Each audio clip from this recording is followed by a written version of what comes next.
हर व्यक्ति के जीवन में गुरु का होना अनिवार्य है।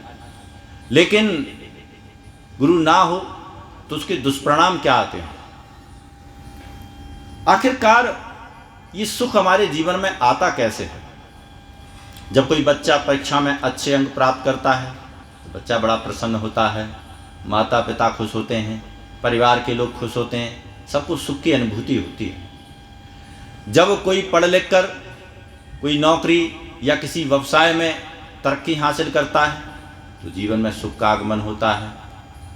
उसके बाद जब उसकी शादी होती है तो सुख की अनुभूति होती है।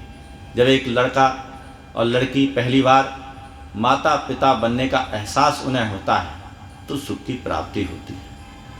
जब घर में कहीं से धन का आगमन होता है तो सुख की प्राप्ति होती है, और जब हम किसी नए घर का निर्माण करते हैं तो भी सुख की प्राप्ति होती है।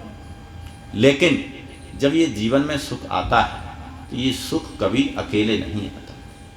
ये सुख सदैव लेकर आता है अपने साथ अपने हम मित्र, अपने हमराई अहंकार को साथ लेकर आता है। और जब ये सुख आता है ना, तब इंसान धर्म कर्म सब भूल जाता है और अहंकार इतना हावी होता है इसके ऊपर कि वो अपनों से गैर तमीज बात करने लगता है। उस सुख में, उस अहंकार में इतना अंधा हो जाता, इतना मदमस्त होता है, इतना मदमस्त होता है कि जो उसे करना चाहिए वो उसे नहीं करता है, और जो नहीं करना चाहिए वो उसे करने लगता है। धीरे धीरे उसके अहंकार के कारण उसके व्यवहार में बदलाव आने लगता है।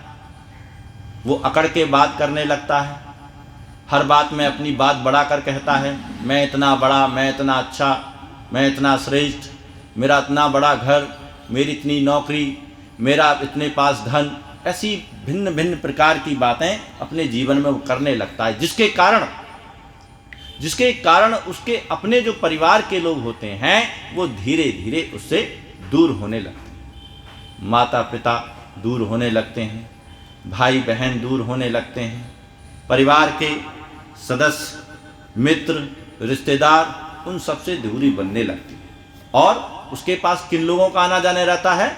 केवल वही लोग उसके पास जाते हैं जिनको उससे मतलब होता है।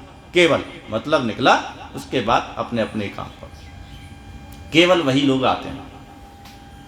जब तक ये सुख उसके जीवन में बना रहता है